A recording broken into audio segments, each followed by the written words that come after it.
नमस्कार। नेपाली कला साहित्य .com प्रतिष्ठानले आफ्नो वार्षिक कार्यक्रम चुनिएका विशिष्ट कविहरूको रचना प्रस्तुति सहित सम्पन्न गरेको छ। यो प्रतिष्ठानले यस प्रकारको कार्यक्रम विगत 10 वर्षदेखि नियमित रूपमा गर्दै आएको छ। आजको कार्यक्रममा हामी यस सम्बन्धी सामग्री पस्किँदैछौँ। आउनुहोस् कार्यक्रमको सुरुवात गरौँ।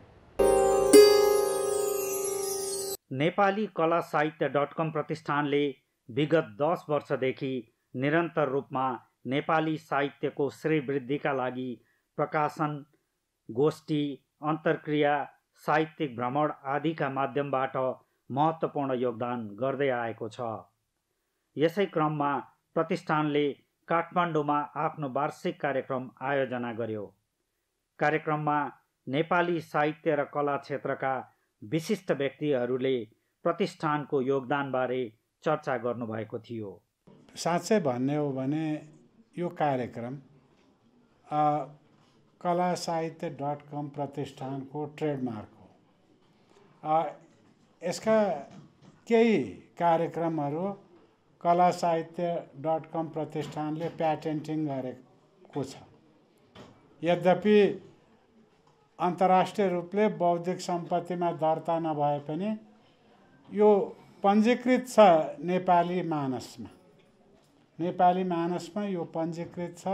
जनस्तरबाट सिर्जना भएका यस्ता संस्थाहरू कतिपय वर्षेनी जन्मिन्छन् संस्थाहरू, तर 13-14 वर्षसम्म निरन्तर टिकेर निरन्तर उम्दा कार्यक्रमहरू दिएर निरन्तर साहित्यको प्रवर्धन, कला साहित्यको प्रवर्धनमा लागेका संस्थाहरू चाहिँ कमै छन्। र यसले बाँचेको मात्रै छैन, यो संस्था अडिएर देखाएको छ कि यो 14 वर्ष एउटा संस्था जनस्तरबाट यति राम्रोसँग कसरी चल्यो। त्यसको पछाडि एउटा संस्था भनेको त के हो, एउटा निर्जीव चिज हो, त्यसको कसको लिडरसिपमा त्यो चलेको छ त्यो चाहिँ महत्त्वपूर्ण हुँदो रहेछ। कि लिडरको भिजन सबभन्दा महत्त्वपूर्ण हुँदो रहेछ, चाहे राष्ट्रमा होस्, राज्यमा होस्, चाहे एउटा संस्थामा होस्, एउटा घरमै होस्। त्यसमा मैले बारम्बार भन्ने गर्छु उसलाई, यु आर मेकिङ हिस्ट्री, इतिहास बनाउँदैछ, इतिहास सिर्जना हुँदैछ .comले। अब त्यो इतिहास चाहिँ नमेटिने गरिकन रहिसकेको छ। अब मलाई लाग्छ यो साहित्य भनेको वास्तवमा यो कुरा कल्पना मात्रै पनि होइन, यसले समाजका कयौँ यथार्थ वास्तविकताहरूलाई पनि आफ्नै ढङ्गबाट चित्रण गरिरहेको पाइन्छ। त्यसरी गरेका चित्रणहरू समाजमा बाहिर उजागर भइसकेपछि त्यसले एउटा सकारात्मक परिवर्तनका लागि सचेतना जन्माउने मात्रै कुरा होइन, एक प्रकारको दबाब पनि यसले सिर्जना गर्छ। यो मुलुकमा एउटा राम्रो परिवर्तनको लागि एउटा राम्रो दबाब दिने काम साहित्य क्षेत्रबाट पनि भएकै हो। अघि कुरा उठ्यो 2036 सालको यो सडक कविता क्रान्ति, त्यो बेलामा त्यो अभियानले निकै राम्रो उपस्थिति देखाएको थियो। प्रतिष्ठानले प्रत्येक वर्ष प्रकाशित गर्दै आएको कलाश्री साहित्य वार्षिकीको लोकार्पण पनि गरिएको थियो। समारोहमा लोकार्पण गरिएको साहित्य वार्षिकीमा सङ्ग्रहित रचनाहरूमध्ये उत्कृष्ट रचनाका लागि साहित्यकार डाक्टर हरिप्रसाद पोखरेललाई NLG कलाश्री सिर्जना पुरस्कार 2078बाट सम्मानित गरिएको थियो। मलाई लाग्छ प्रत्येक लेखकको कृतित्व उसको भाषा र शब्द संसारसँग जोडिएको हुन्छ, जुन प्रवाहमा चैतन्यको जरा पनि अवश्य पुगेकै हुन्छ। यही चैतन्यको संसार, जुन संसारको मूलतः पूर्वीय विचरणमा मेरो निबन्ध लेखनीको जगत विस्तारित छ। यही मेरो वर्तमान जीवनको क्रीडास्थलसरी निबन्ध जगतको यो पहिलो पुरस्कार हो।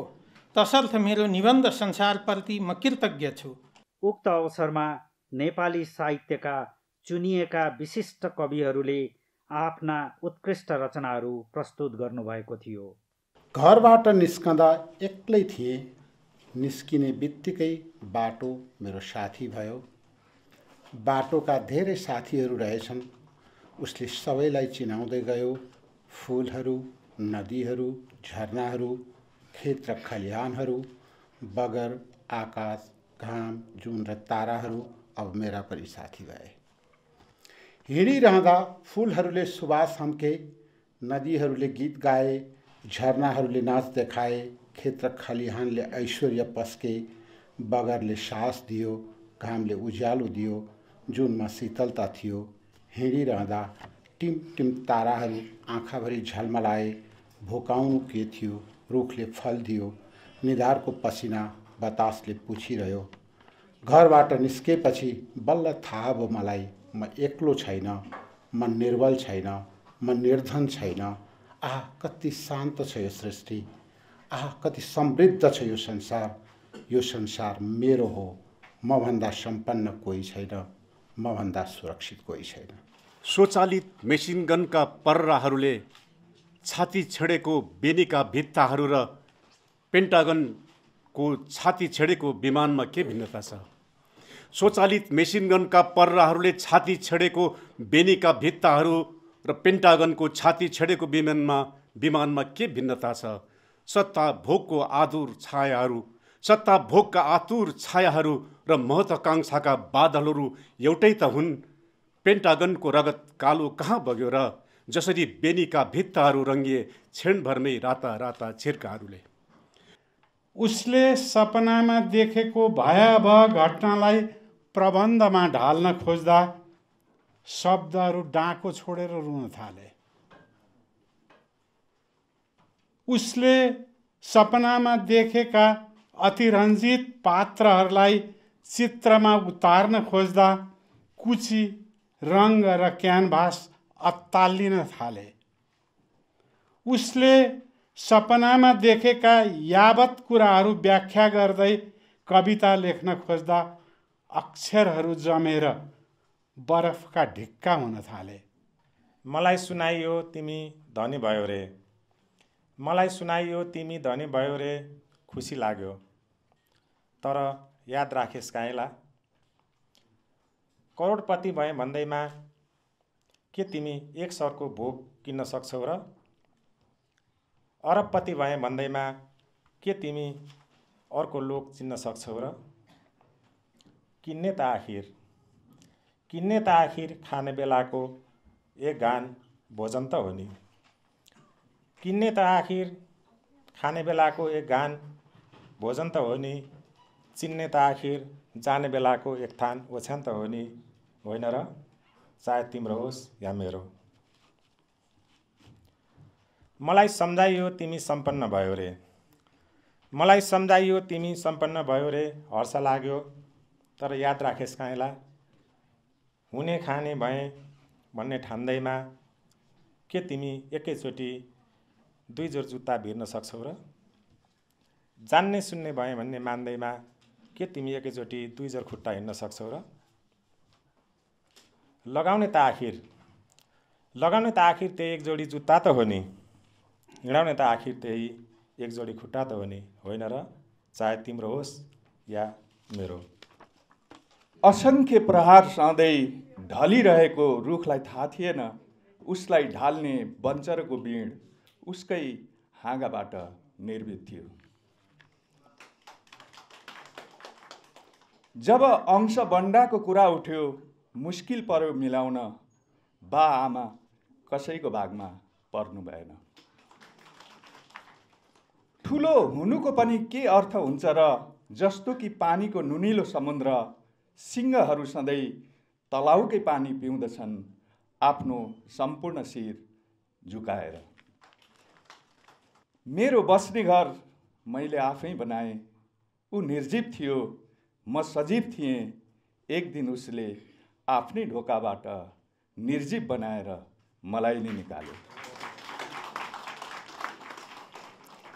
जति पाए पनि कहिल्यै पाए जस्तो नहुने, जति खाए पनि कहिल्यै अघाए जस्तो नहुने, जति ओखती गरे पनि कहिल्यै निको नहुने, जति लाए पनि सधैँ नाङ्गै रहने, छाम्दा जताततै छोइने, अस्तित्व खोज्दा कतै नहोइने, उदेक लाग्दा विशेषता बोकेर घिस्रिरहेको पृथ्वीको म भार, अगस्तीको म अवतार, म जनता। मेरै रक्षाका लागि यो विश्वमा डरलाग्दा युद्धहरू भए, मेरै रक्षाका लागि यो विश्वमा डरलाग्दा युद्धहरू भए, मेरै मुक्तिका लागि संसारमा रहरलाग्दा क्रान्तिहरू भए। मेरो जात जोगाउन, मेरो धर्मको रक्षा गर्न, मेरो सम्प्रदायको हितमा कति विस्फोट, कति आगजनी र कति काटमारहरू भए। कति गाउँहरू, कति सहरहरू र कति देशहरू डढे। मेरै लागि हजारौँ हजार योद्धाहरू सुलीमा चढे। मलाई आतंकवादबाट बचाउन महान अमेरिकाहरूले अनेकौं राष्ट्रहरूमा बम हान्नु पर्यो। मलाई शक्ति राष्ट्रको दादागिरीबाट जोगाउन बिचरा बिन लादेनहरूले त्यति राम्रा ट्विन टावरहरू लडाउनु पर्यो। मलाई आपत पर्न साथ संसारको कुनै पनि कुनामा बख्तरबन्द गाडीहरू गोला बारुद बोकेर हाजिर भएकै छन्। मलाई बचाउन, स्याहार गर्न राष्ट्रसङ्घका शान्ति सेनाहरू मेरो आँगनमा आएकै छन्। घनघोर प्रेम र श्रद्धा छाएको छ। मेरो वरिपरि अपार सुरक्षा र सहयोग आएको छ मलाई घरिघरि। करिब 2 दशक अघिको कुरा हो। जङ्गलको कुनै चौतारीमा 2 फरक सैनिकको भेट भयो। धन्य दुवैसँग हतियार थिएन। संशयले हेर्दै पहिलोले सोध्यो, कहाँ जान लागेको? दोस्रोले भन्यो, आमा बित्नुभयो, त्यसैले घर जाँदैछु। अनि तिमी नि? सहज हुँदै पहिलोले भन्यो, म नि छुट्टीमा घर जान लागे। एकछिन गाउँठाउँका कुरापछि पहिलोले सोध्यो, कहिल्यै प्रेम गरेका छौ? दोस्रो भावुक बन्यो। एकछिन केही बोल्नै सकिन, फेरि सम्झिँदै बोल्यो, एक फेर मात्र होइन, 2 पटक प्रेम गरे। पहिलो प्रेम थाहै नपाई 9 कक्षा पढ्दा भएको थियो। अचानक कलम छुट्यो, उनी पनि छुटिन् र हातमा बन्दुक आयो। दोस्रो पटक सँगैकी छापामारसँग प्रेम बस्यो। उनले मेरो ज्यान जोगाएकी थिए, तर मैले जोगाउन सकिनँ। सेनाको गोली लागेर बोल्दा बोल्दै बोल्न सकेन ऊ। तुम्लेटबाट पानी खायो। पानी खाएर दोस्रोले पहिलोतिर हेर्दै सोध्यो, तिम्रो पनि भन न। पहिलोले भन्यो, मेरो त सानैमा बिहे भयो, बाआमाले नै रोजेर गरिदिनु भएको, त्यसैको मायाले घर जाउँ जाउँ लाग्छ र जान्छु। प्रस्तुत कविताहरूमा मूलत आजको विश्वमा मानवता र शान्तिको कामना गर्दै समसामयिक सन्दर्भहरूमा शाश्वत सत्यहरूलाई प्रभावकारी ढङ्गले प्रस्तुत गरिएको थियो। पहाडको सिरानामा हिमालय झललल, हरियाली मैदानमा नदी नाला सललल, सौन्दर्य यी सबै दिव्य स्वीकृतिको कुरा गरौँ। के पो छैन हामीसँग? प्रकृतिको कुरा गरौँ। रैथाने ती विचारका खातहरू उधिनेर आफ्नै गाउँ ठाउँ पनि चिनी हेरौँ एक फेर। खुसियाली पहिल्याउने प्रवृत्तिको कुरा गरौँ। के पो छैन हामीसँग? प्रकृतिको कुरा गरौँ। साकेला र लोसार बुझौँ, छैठ माघी गौरा पनि, झिझिया र बालन नाचौँ, लाखे सेब्रु कौडा पनि। कति बस्नु खुम्चिएर विस्तृतिको कुरा गरौँ। के पो छैन हामीसँग? प्रकृतिको कुरा गरौँ।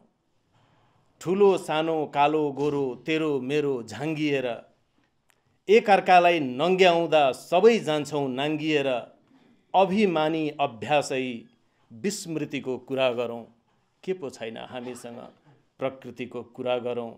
माया रूपी मनैभरि माया नै फलाउँ मित्र। वर्षौँपछि यादहरूको बिस्कुन टिप्दै गाउँ फर्केको छु म, र यति बेला भिराडिलमा उभिएर सोचमग्न टोलाइरहेछु। वर्षौँपछि यादहरूको बिस्कुन टिप्दै गाउँ फर्केको छु म, र यति बेला भिराडिलमा उभिएर सोचमग्न टोलाइरहेछु। बोकेर झोलाभरि कट्मिरो सपना, तिर्खाहरूको क्षिति चुम्न, समयको हात्तीछाप चप्पल पड्काउँदै कुनै दिन यही बाटो सहर पसेको म गाउँ फर्किनै पोटिला गरेछु। बोकेर झोलाभरि कट्मिरो सपना, तिर्खाहरूको क्षिति चुम्न, समयको हात्ती छाप चप्पल पड्काउँदै कुनै दिन यही बाटो सहर पसेको म गाउँ फर्किनै पो ढिला गरेछु। म आउनु अघि नै गाउँ फर्किसकेको रहेछ कोकाकोला, बिउका हरिया बोतल र तयारी चाउचाउ। म आउनु अघि नै गाउँ पसिसकेको रहेछ कोकाकोला, बिउका हरिया बोतल र तयारी चाउचाउ।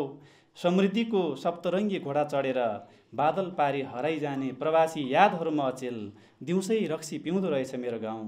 मनी ट्रान्सफरको बुथहरूमा लाइन लागेर ढुनमुनिँदै साँझ पख घर फर्किँदो रहेछ मेरो गाउँ।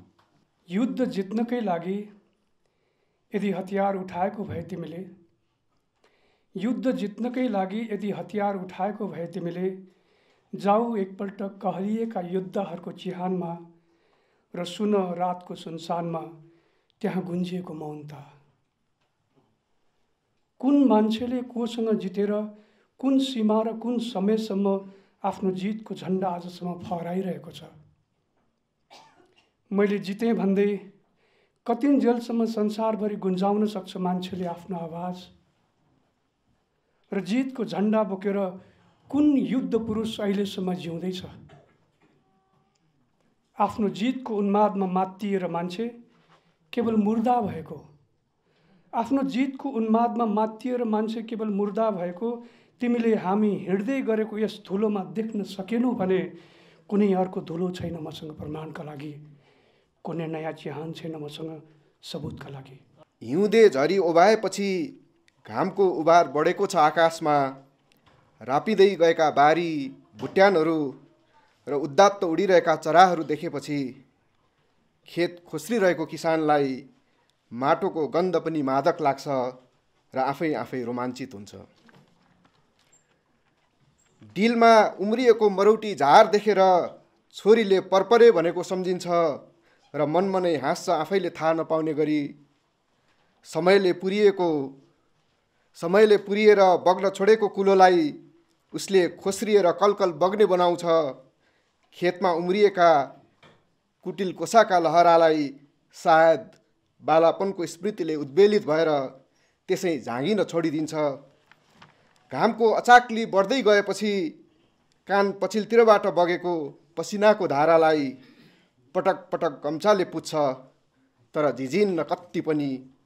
बरु डिलमा राखिएको करुवा उठाउँछ, आकाशतिर फर्किएर मुख बाउँछ र आँतलाई सिन्चिन खोज्छ। पानीको पहिलो बुँद आँतमा नपर्दै उसले देख्छ धुवाँले मडारिँदै गएको छ आकाश। त्यही मुस्लोमा निसासिएर खेतको डिल नजिकै बेपरवाह खसेको चरा जस्तो वस्तु पनि देख्छ।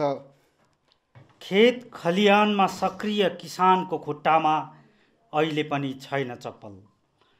खेत खलिहानमा सक्रिय किसानको खुट्टामा अहिले पनि छैन चप्पल। क्रान्ति सफल भयो भनियो उसलाई। उसले खाने अन्नमध्ये अलिकति बेच्यो र आफ्नै नेताहरूले चलाएको सरकारी सुपथ मूल्य पसल गयो। त्यहाँ नयाँ नयाँ मुकुटहरूले बेचिरहेका थिए उल्टो लोती भएका चप्पल। किसानले बहिष्कार गर्यो चप्पल। सदियौँदेखिका दुःखका कोर्राहरूले चिरिएका पैतालाहरूलाई प्रष्टै थाहा थियो ती चप्पल लगाएर ऊ पुग्न सक्दैन पुग्नुपर्ने ठाउँ। म हुँ यो धरतीको आदि मानव, नसिकाऊ मलाई सभ्यताको पहिलो पाठ। मैले रोपेको हुँ सृष्टिको पहिलो फुल, मैले खनेको हुँ मानिस हिँड्ने पहिलो गोहो। मैले चिनेको हुँ अनाजको पहिलो दाना, मैले चाखेको हुँ विष र अमृत, मैले ठोसेको हुँ पहिलो पल्ट दलछिन ढुङ्गा र निस्केको हो आगो। म हुँ यो धरतीको आदि मानव, नसिकाऊ मलाई सभ्यताको पहिलो पाठ। तिमी बेच्न चाहन्छौ ब्रान्डिङ गरेर पवित्र पंक्षी ओरु बुरुको पंख खसेको यो आदिम भूमि, आदिम गन्धयुक्त मेरो नाङ्गो शरीर, एक आदिम अनुहार, एउटा आदिम धुन। टेकेपछि तिमीले हाम्रो भूमि, रिसाए भूमिदेव, यो जङ्गल जस्तै शान्त हामी एकाएक बन्यौँ लडाको। ओ अमेजन, ओ ब्राजिलियन भूमि, ओ अयासी ताल, ओ जुरुवा नदी, ओ एन्भिरा, हामी तिम्रो काखमा छौँ। तिमी देऊ हामीलाई तिम्रा जराहरू, आउने अनेक जुग तिम्रै हावामा हामी बाँच्न चाहन्छौँ। समय त आउँदो रहेछ एउटा बिहान भनेर, उडेर जाँदा रहेछन् शीतहरू, पखालिएर सिनिक्क बन्दो रहेछ आँगन, जब बरसातले आफ्नो उमेर देखाउन थाल्दछ। पटक पटक किनारमा धकेलिएकाहरू जब बीचमा आइपुग्छन्, लाग्छ समय फर्किएको हो। त्यति बेला धुन उस्तै रहँदैन, समय समयको अँगालोमा रहँदैन। घोप्टिएर भित्ताका क्यालेन्डरहरू काँटीको सुर्खेलोमा आत्महत्या गर्न तम्तयार हुन्छन्। बगिरहेको समय छेउ अर्को अथक यात्री परिचयको अनुबन्धमा दिग्भ्रमित बन्छ। पर्खिएर जीवनको अर्को मोडलाई कुइनेटोमा हात हल्लाउन उभिरहेको हुन्छ। एउटा दिनको प्रतीक्षामा जब एउटा घाम सुनौलो बनेर क्षितिजमा टाँगिन्छ। ती जो बोलिरहन्छन् मान्छेका आवाज बोलिरहेका होइनन्। एउटा नपुंसक युगलाई खाइ नसकेर अगाएकाहरू उघ्राइरहेका हुन्। समय दौडिरहन्छ जसरी अघि अघि, त्यसै गरी रोकेर युगको गतिलाई अँध्यारो कुनामा विस्थापित गर्न सकिँदैन। छोपेर आँखालाई जसरी छोपिँदैन कुरूप समयको अनुहार, ऊ त्यही समय हो। आफैलाई एक्लै पारेर नाचिरहेछ युद्धको मैदानमा र बोलिरहेछ धावा। जारी गरेर मौखिक आदेशहरू मान्छेको अस्तित्वलाई उपहास गरेर हाँसिरहेछन् उनी यो युगको किनारमा बसेर। आँखैमा टेकेर गयो समय, नानीभित्र बचेका केही शिशु सपनालाई हत्केलाले छेकेर जोगाइरहेको छु। हल्ला नगर्नु ल, सपना बिना त मर्नुमा पनि कुनै सार हुँदैन। संरक्षण। अर्को कविता, पहाड, नदी र म। त्यो पहाड नडगेरै अजर अमर बन्यो। यो नदी नजमेर नै अजर अमर बन्यो। म भने नजम्दा पहाड बने, न बग्दा नदी। पहाड, नदी र म। समारोहमा प्रतिष्ठानद्वारा प्रकाशित यी पत्रिकाको लोकार्पण पनि गरिएको थियो। समारोहमा कार्यक्रमको औचित्यबारे साहित्यकार मोमिलाले आफ्नो मन्तव्य राख्नु भएको थियो। आज नेपाली कला साहित्य .com प्रतिष्ठानका लागि एउटा उत्सव जस्तो लाग्छ र यस उत्सवलाई हामीलाई जुन प्रकारले साथ दिइराख्नु भएको छ, हाम्रा अग्र भागमा जो आसीन हुनुहुन्छ, मेरा लागि उहाँहरू नै प्रेरणाको स्रोत हुनुहुन्छ र उहाँहरूको साथ आदरणीय संस्थाका प्रमुख संरक्षक डाक्टर विमल कोइराला, आजका प्रमुख अतिथि आशिष मल्लज्यू र एनएलजी इन्स्योरेन्स कम्पनी, जसले आज 10 वर्ष पुरा गरेको छ हाम्रो साथ र हाम्रो पुरा भएको छ। यो चान्चुने कुरा होइन। एउटै संस्थालाई यति विश्वास गरिरहनु भनेको चाहिँ माया पक्कै बलियो हो, विश्वास पक्कै बलियो हो। यदि विश्वास नहुने हो भने त कति छिटो चुटिन्थ्यो होला। तर 10 वर्ष भयो। आदरणीय त्यस संस्थाका अहिलेका अध्यक्ष विमल वाग्लेज्यू र नेपाली कला साहित्य .com प्रतिष्ठानका प्रथम मानार्थ सदस्य हुनुहुन्छ पूर्व अर्थमन्त्री, गीतकार, अब चिनाइराख्नु त पर्दैन, सुनामधन्य हुनुहुन्छ एसपी कोइरालाज्यू, जसको साथले हामी यसरी यहाँसम्म आइपुगेका छौँ र उहाँ मेरा प्रेरणाका स्रोत हुनुहुन्छ एसपी कोइरालाज्यू। र यसरी नै हाम्रा रमेश सिलवाल सर आसीन हुनुहुन्छ। म चाहिँ उहाँको जुझारु व्यक्तित्वबाट सबैलाई सबै कुरा पच्छ भन्ने लाग्दैन, तर उहाँको जुझारु व्यक्तित्वले मलाई सधैँ नै आकर्षित गरिरहन्छ। यो अहिलेको चीन शाश्वत आवाज, जसरी हामीले भारतीय कवितालाई चाहिँ हामीले नेपालीमा अनुवाद गरेर हामीले निकालिसकेका छौँ भारत शाश्वत आवाज भनेर, चीन शाश्वत आवाजको लागि उहाँले हामीलाई सौजन्य प्रदान गर्ने धेरै अगाडि उहाँले प्रतिबद्धता जाहेर गरिसक्नु भएको छ। उहाँ यसरी साहित्य सेवी पनि हुनुहुन्छ र यसका लागि पनि यही मञ्चबाट म सरप्रति आभार प्रकट गर्छु। यहाँहरूलाई हाम्रो कार्यक्रम कस्तो लागिरहेको छ? आफ्ना सुझावहरू अवश्य पठाउनुहोला। यिनै सामग्रीको साथ आजको कार्यक्रमबाट स्रष्टा र सिर्जना युनिटलाई आज्ञा दिनुहोस्। नमस्कार।